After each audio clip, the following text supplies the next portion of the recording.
La sélection du blé est le plus ancien programme de sélection en Suisse. Ce programme utilise donc du matériel génétique créé depuis plus de 110 ans, ainsi que des géniteurs du monde entier. Cette source de diversité génétique permet aux variétés suisses d'être parfaitement adaptées au climat et au marché.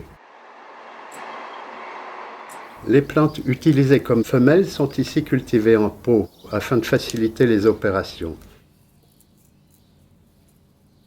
Afin d'éviter que ces fleurs ne soient fécondées par leur propre pollen, il s'agit de supprimer leurs étamines avant qu'elles ne libèrent leur pollen. Ensuite, on doit rentrer avec la pince entre la glume et la glumelle, éliminer les 3 étamines pour ne conserver que la partie femelle, le pistil. Les plantes utilisées comme mâles sont quant à elles observées dans des pépinières appelées crossing blocks ou blocs de croisement. C'est un essai composé de géniteurs qui vient du monde entier. Là, par exemple, c'est une variété anglaise qui est très saine, très courte, avec une qualité boulangère médiocre. Elle sera croisée avec une autre variété, une variété autrichienne qui, elle, est sensible à la rougeaune, qui est plus haute, mais qui a une très haute qualité boulangère. Il s'agit alors de choisir les mâles en fonction de chaque plante femelle, afin que leurs caractéristiques se complètent au mieux dans la descendance. Ensuite, seuls les descendants cumulant le maximum des caractéristiques positives des 2 parents seront retenus. Les épis des plantes utilisées comme mâles sont récoltés la veille au soir et déposés durant la nuit dans des vases. Les étamines libèrent alors du pollen et ce pollen a une durée de vie faible, de l'ordre de quelques heures. Le battage des épis permet d'obtenir du pollen frais et viable qui sera mélangé au pollen obtenu durant la nuit. Ce mélange servira à polliniser les épis des plantes femelles dont les fleurs ont été castrées 2 ou 3 jours auparavant. L'épi est à nouveau protégé d'un sachet, évitant toute pollinisation fortuite par du pollen ambiant. Le mélange de pollen est apporté à la pincette sur chaque stigmate. L'épi est protégé par un ensachage et les plantes sont remises en plein air. Chaque croisement est étiqueté individuellement et chaque croisement introduit dans notre système informatique. Chaque descendance pourra donc être suivie durant les années suivantes jusqu'à peut-être donner une variété nouvelle. Des croisements entre espèces sont parfois nécessaires pour apporter de nouveaux caractères. Ici, par exemple, des grains hybrides résultant du croisement entre le blé et le triticale ont été obtenus. Ce croisement ne serait pas viable spontanément, le grain est rincé plusieurs fois. L'embryon est prélevé, puis repiqué en éprouvette stérile. Ces embryons sont alors cultivés en chambre de culture pour donner des plantules combinant les caractéristiques des 2 espèces parentales. La sélection assistée par marquage, ou SAM, est basée sur la possibilité de détecter la présence d'un gène ou d'une caractéristique agronomique intéressante par la recherche du marqueur qui lui est étroitement lié. Les marqueurs moléculaires ne sont pas influencés par l'environnement et sont observables à n'importe quel stade de développement de la plante et sur n'importe quel organe. Toutes les plantes sur lesquelles un fragment de feuille sera prélevé pour analyse sont étiquetées individuellement et ont leur génotype déterminé. À l'aide de rétrocroisement, on peut modifier de manière ciblée un matériel génétique existant et performant, permettant de remédier à un défaut spécifique, comme par exemple une sensibilité à la rouille brune. À droite, la variété de blé suisse Kampala, présentant une sensibilité à la rouille brune marquée. À gauche, la même variété ayant reçu le gène de résistance LR22A. Ce gène de résistance à la rouille brune a été transféré par rétrocroisement également dans les variétés Rubli et Kampala, les rendant résistantes à cette maladie. Par ailleurs, le phénotype des plantes contenant ce gène est identique à celui des variétés d'origine de par ces rétrocroisements successifs. La pyramidisation des gènes permet d'accroître la durabilité ou d'amplifier une résistance par cumul de plusieurs gènes de résistance au sein d'une même plante. Sur cette photo, 3 QTL de résistance à la germination sur pied provenant de variétés australiennes et japonaises ont été introgressées dans une lignée de blé suisse et ont permis de transformer un génotype sensible en une lignée résistante à la germination.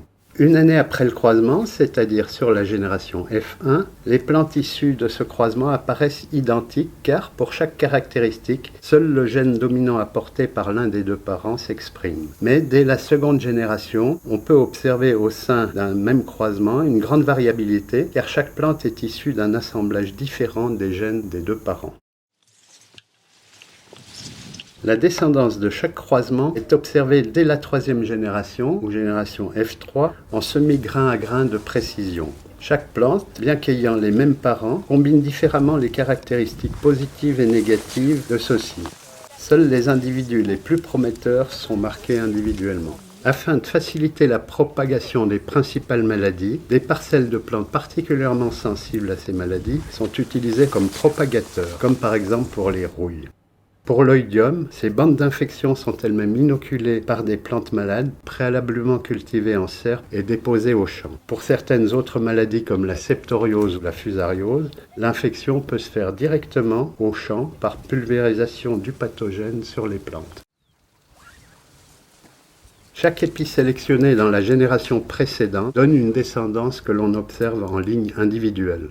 Là aussi, seuls les meilleurs descendants, soit environ 20 à 30% de l'ensemble, méritent d'être retenus pour une année supplémentaire. De 40 à 60 000 parcelles sont ainsi observées chaque année sur toutes les coutures. Plus on avance dans les générations, plus le matériel se rapproche des buts fixés et plus il devient homogène. Après quelques générations, les plantes tendent vers l'homozygosie et donnent des descendances de plus en plus conformes à la plante d'origine qui a été sélectionnée. Le matériel végétal n'est toutefois pas encore suffisamment homogène pour devenir une variété, car il s'égrège encore sur plusieurs caractères. Lorsqu'on a des lignes avec des variations, comme ici des épis qui sont très peu barbus dans une ligne qui a beaucoup de barbe, on voit que la fixité n'est pas suffisante. On peut avoir des différences de taille et de barbe, voire des lignes qui sont complètement différentes encore. Donc une parcelle qui a ce niveau-là de fixité ne peut pas l'utiliser pour aller en essai. On va donc reprendre, si le matériel est bon par ailleurs, reprendre la lignée la plus fixée et la ressemer sur ce même dispositif l'année prochaine. C'est à partir de la 7e génération que les plantes sont suffisamment stables pour prétendre devenir des variétés potentielles. Cette génération est semée en 2 lieux, sur le site de Changin et comme ici, sur le site de nos partenaires de Delay Semences et Plantes SA. Il s'agit d'un partage de compétences et des moyens dans le but de mieux servir notre agriculture et le marché. Ici, les sélectionneurs de Delay et d'Agroscope sélectionnent les variétés candidates pour une future inscription aux catalogues nationaux. Ces variétés de blé sont toutes des coobtentions Agroscope DSP. À ce stade de la sélection, la quantité de semences de chaque lignée est maintenant suffisante et permet enfin de faire intervenir un autre critère capital du programme de sélection, la qualité boulangère. La résistance aux maladies représente environ la moitié des coûts attribués à la sélection en Suisse. Le but est de produire des variétés permettant de produire des blés dans des conditions respectueuses de l'environnement, en minimisant, voire en supprimant totalement, tout traitement fongicide et tout raccourcisseur. La fusariose est l'une des 7 principales maladies du blé pour lesquelles un travail de sélection est nécessaire en Suisse. Ces maladies auraient, par leur présence, un impact fortement négatif sur le rendement ainsi que sur la qualité. Ici, des grains fusariés contaminés par le déoxynivalénol, avec à droite une variété résistante. La fusariose de l'épi est une maladie pouvant être redoutable en Suisse lors de conditions humides durant la floraison. Les petits épis qui sont déjà morts et une partie, souvent la partie supérieure, qui est toujours en vie. Nos spécialistes en pathologie des plantes sèment chaque année autant d'essais que de maladies et testent l'ensemble du matériel génétique avancé. Ce travail présuppose le maintien et la multiplication des souches pathogènes ainsi que la surveillance des virulences se développant en Suisse et en Europe. Ici, il y a 2 souches de Fusarium graminearum qui poussent très bien sur UV. Ici, on voit que là, le champignon produit des spores. Ici, il n'en produit pratiquement pas. Donc, celui-là, il répond et il a poussé sous la lumière UV. Pour la sélection, les tests de résistance à la fusariose sont particulièrement délicats. Cette maladie produit des mycotoxines dans le grain, pouvant le rendre impropre à la consommation. Les conditions d'infection devant être favorisées par une irrigation abondante en période de floraison. Pour des maladies comme les rouilles, l'évolution du pathogène est constante nécessitant de réadapter en permanence les gènes de la plante afin de lui maintenir sa résistance. Si on voit que les feuilles sont déjà bien mortes par la maladie, vous constatez que les différences variétales de comportement envers les maladies est tout à fait flagrante. La résistance aux maladies est un objectif majeur de notre programme de sélection. Lorsque la variété candidate a passé avec succès les différentes étapes de la sélection en pépinière, son rendement et sa qualité boulangère peuvent être mesurés avec quelques précisions supplémentaires. Cette vue aérienne montre les essais de rendement sur blé de printemps. Chaque parcelle est semée à au moins 2 répétitions, tout d'abord en 4 lieux, puis sur plusieurs sites du plateau suisse. Elles doivent à nouveau prouver leur productivité, leur rusticité et leur capacité à valoriser de faibles doses d'azote. Durant 3 années, seul le meilleur tiers est là aussi conservé. Les micro-parcelles visibles en arrière-plan montrent les jeunes lignées au stade pépinière. Les variétés suisses couvrent environ 80% des surfaces de blé en Suisse. Les critères agronomiques comme la résistance à l'averse, la productivité par unité de surface ou l'adaptation régionale font l'objet de nombreuses notations et mesures avant récolte. Chaque parcelle est récoltée individuellement et sa production mise en sac pour pesage, triage et analyse en laboratoire.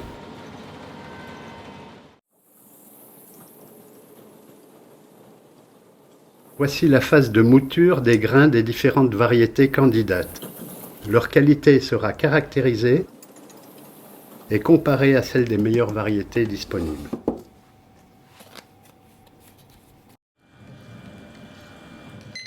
Le test de sédimentation, dit aussi test de Zeleny, donne une indication rapide de la qualité boulangère de la variété. La farine est mise dans une solution acide et mélangée de manière homogène. La variété 1, de qualité boulangère élevée, a une hauteur de sédimentation proche de 60. La variété 2, de qualité non panifiable, obtient une valeur de l'ordre de 35, la rendant impropre à la fabrication de pain de haut standard. Cette variété peut néanmoins être testée pour son aptitude à la fabrication de biscuits. Nous allons remplir la burette d'eau. Le farinographe mesure la capacité d'absorption d'eau de la farine dans ce micro-pétrissage, ainsi que la résistance au pétrissage de la pâte, c'est-à-dire de la force exercée par celle-ci. Cette courbe indique la quantité d'eau nécessaire à l'obtention d'une force standardisée et la capacité de la pâte à maintenir cette consistance sur la durée. Cette variété, de très haute qualité, maintient cette force très longtemps et présente une courbe de stabilité remarquable. Notre boulangerie expérimentale réalise des petits pains et des pains en moule pour chaque variété individuelle. Leur volume, l'aspect de la mie et de la croûte sont notés et comparés. Un test en grand est ensuite réalisé par la boulangerie de l'école professionnelle de Richemont et permet de différencier les variétés afin de ne recommander que les meilleures d'entre elles à la culture. Les petits pains dans ce rapid mix test sont fabriqués de manière identique pour chaque variété. Les variétés se distinguent très nettement sur cette photo, notamment par leur volume qui est très différent. Les pains réalisés en grand sont comparés et notés afin de déterminer au plus près la qualité boulangère de chacune des nouvelles obtentions. En conclusion, on constate que le travail de la sélection et toute sa planification demandent aux sélectionneurs d'anticiper sur les besoins futurs d'environ 12 à 15 années. C'est en effet cette durée qui est nécessaire pour obtenir une nouvelle variété à partir d'un nouveau croisement. L'adaptation du blé à son environnement ne concerne pas uniquement la plante et son milieu, mais aussi son adaptation aux besoins des agriculteurs, des meuniers, des boulangers et des consommateurs. La diversité génétique est la matière première du sélectionneur, lui permettant de poursuivre l'amélioration des plantes, quelle que soit l'espèce considérée. Cette diversité résulte de l'intelligence et du travail de l'homme, aussi depuis le néolithique, ainsi que des mutations spontanées qui ont pu avoir lieu dans la nature. Cette mosaïque de formes et de couleurs est une illustration esthétique de ce que cette richesse et diversité veut dire. Notre banque de gènes conserve à long terme ce patrimoine humain et naturel et assure qu'il restera librement utilisable dans le futur, que ce soit pour la création variétale ou pour la recherche.